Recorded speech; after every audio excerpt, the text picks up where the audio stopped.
India's corporate governance landscape is at a fascinating crossroads, grappling with a surge of reforms spearheaded by the National Financial Reporting Authority, NFRA, and a legacy of high-profile corporate scandals that continue to cast a long shadow. The stakes couldn't be higher. On one hand, India is striving to position itself as a global economic powerhouse, enticing investors with promises of transparency and robust governance. On the other hand, it faces the daunting task of addressing entrenched issues like conflicts of interest in auditing, weak board oversight, and questionable corporate ethics. The NFRA, established in 2018, is central to this transformation. Born out of necessity following catastrophic collapses like IL&FS, the regulator aims to bring transparency, independence, and accountability to auditing and financial reporting practices. Its mandate includes scrutinizing audit firms, penalizing lapses, and pushing for reforms that many say were long overdue. Yet, as with any major reform effort, NFRA's initiatives have met with both praise and resistance, making the ongoing battle for better governance as much about politics as policy. Consider the IL&FS fiasco, a textbook case of systemic failure. Here was a company that operated under the radar for years, amassing unsustainable debt while presenting a facade of profitability. The eventual collapse in 2018 revealed a web of falsified financial reports and auditors who failed to raise red flags. This scandal was not merely a failure of oversight. It exposed a deeply flawed governance culture where complacency and collusion undermined accountability. Similarly, the Coffee Day Enterprises debacle highlighted how a lack of auditor vigilance enabled fund diversions amounting to thousands of crores. The NFRA has since taken bold steps such as barring negligent auditors and tightening the rules around auditor independence. For instance, audit firms can no longer provide non-audit services to their audit clients, a move aimed at eliminating conflicts of interest. This separation is vital in ensuring that auditors remain unbiased, prioritizing transparency over maintaining lucrative client relationships. But not everyone is on board. The Institute of Chartered Accountants of India, ICAI, the apex body for accountants, has expressed reservations about some of these reforms. ICAI's primary argument is that separating audit and non-audit services could disproportionately hurt smaller firms that rely on offering a suite of services to stay competitive. This is particularly significant in the Indian context, where smaller firms are the backbone of many industries. Additionally, ICAI has raised concerns about NFRA's stringent approach, suggesting that it may lead to overregulation, stifling innovation, and efficiency in auditing practices. At the heart of this resistance lies a fundamental question. How do you strike a balance between tightening regulations and ensuring they are practical and fair? While ICAI's concerns are valid, especially for small firms, they must be weighed against the risks posed by weak oversight. After all, the IL&FS and Coffee Day cases weren't just isolated incidents. They were symptoms of a systemic problem that, if left unaddressed, could jeopardize India's economic aspirations. The push for reform must also extend beyond the audit profession. Corporate governance is a multi-layered ecosystem that relies on robust internal mechanisms, empowered independent directors, and a culture of ethical leadership.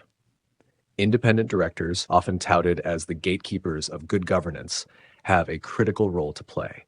Yet many remain sidelined in Indian boardrooms where the influence of promoters often overshadows their input. To change this dynamic, boards must actively empower these directors, providing them with the tools, information, and authority they need to hold management accountable. Technology, too, holds immense potential for reshaping governance.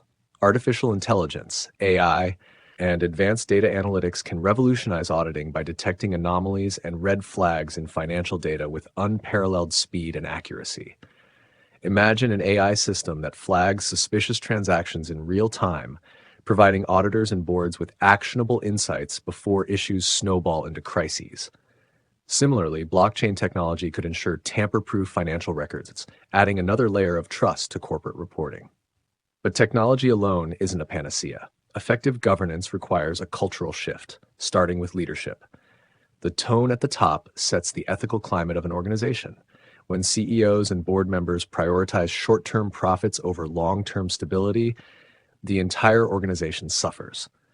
Conversely, when leaders champion transparency, accountability, and integrity, these values cascade throughout the company, fostering a culture where good governance becomes second nature rather than an afterthought.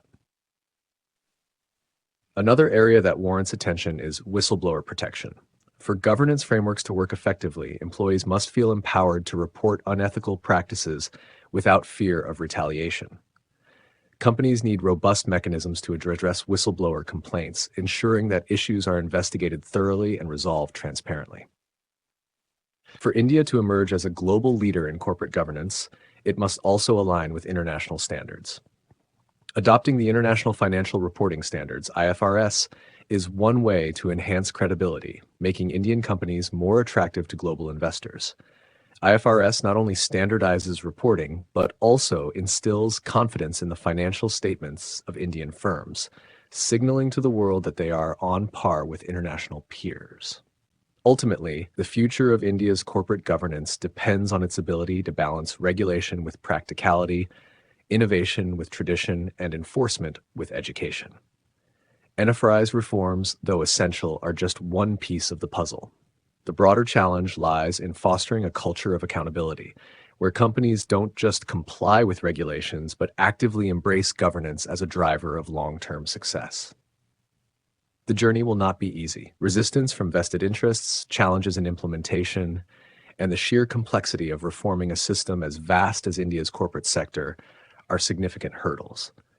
But if India can rise to the occasion, learning from its past failures while looking ahead with a bold vision, it stands to gain not just investor confidence, but also the trust of its people.